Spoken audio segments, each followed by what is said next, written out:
Hey guys, Leslie here, and today I want to talk about the types of foods and supplements you can use if you're healing from H. pylori. That's the bacteria that leads to ulcers, but which can also lead to premature gray hair, and which also is a big risk factor for a lot of other diseases as well.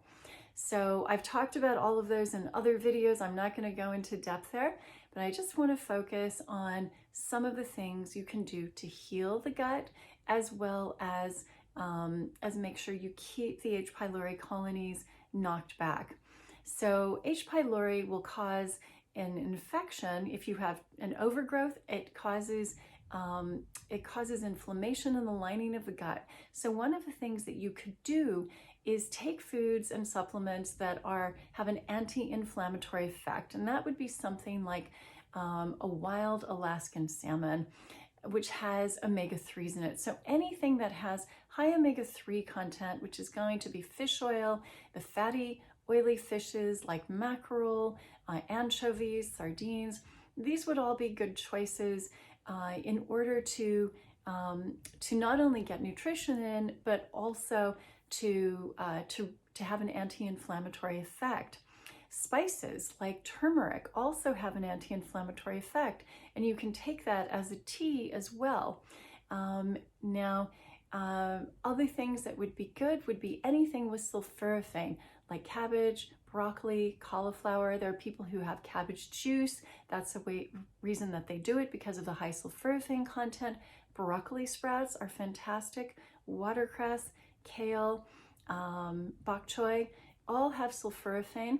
But do make sure that you don't eat them raw. The reason why, you can have the broccoli sprouts raw, but the others, please cook them.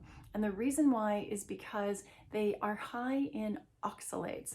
And oxalates actually are goitrogenic. They're they will reduce your thyroid function.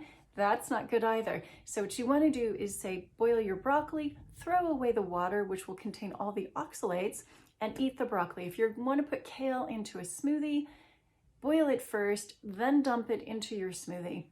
That brings me to fruit. So a lot of people really want to eat fruit. They are attracted to things like bananas or apples, but those are very high in sugar content, and they'll find that they end up fermenting in the gut and causing a lot of bloating and discomfort.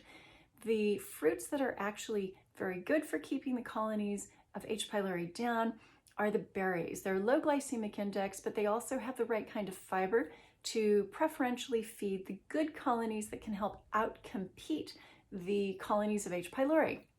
So raspberries, blueberries, those would be good choices. And then I've mentioned also the fiber that you get in the vegetables. So the kale or the cabbage, or the vegetables like broccoli and cauliflower, those also will preferentially feed those colonies of good bacteria. And you can also take prebiotics. So these might be things like resistant starches, and you can buy prebiotics off the shelf, again, to feed the colonies of good bacteria in the gut.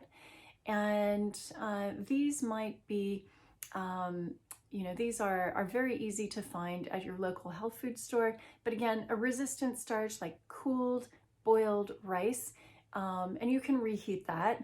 But as long as it's been cooled once, you can add some coconut oil on top to actually enhance its effect as a resistant starch. That also would be something good to eat to feed those good bacteria.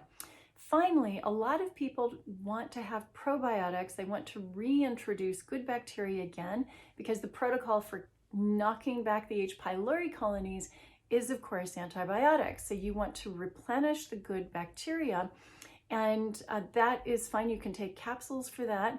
Just do bear in mind that capsules tend not to have very large populations of probiotics. You can actually get much larger populations by taking fermented foods. Those would be sauerkraut, kimchi. And the other thing is that if you're taking a capsule, make sure that at the end of every month, or when you finish your bottle, get a different type, a different brand with different strains in it. And the reason for that is that all of the studies on the gut biome demonstrate that we get healthier when we have greater diversity of gut bacteria. And that means that you don't want to just have the same 10 strains of bacteria that are in your probiotic. You want to continually mix it up. Finally, because of the fact that an H. pylori infection will have decreased the amount of iron, the absorption of B12, the amount of vitamins A, C, E, will have reduced the amount of copper, magnesium, and also folic acid in your body. These are all things that you can supplement with.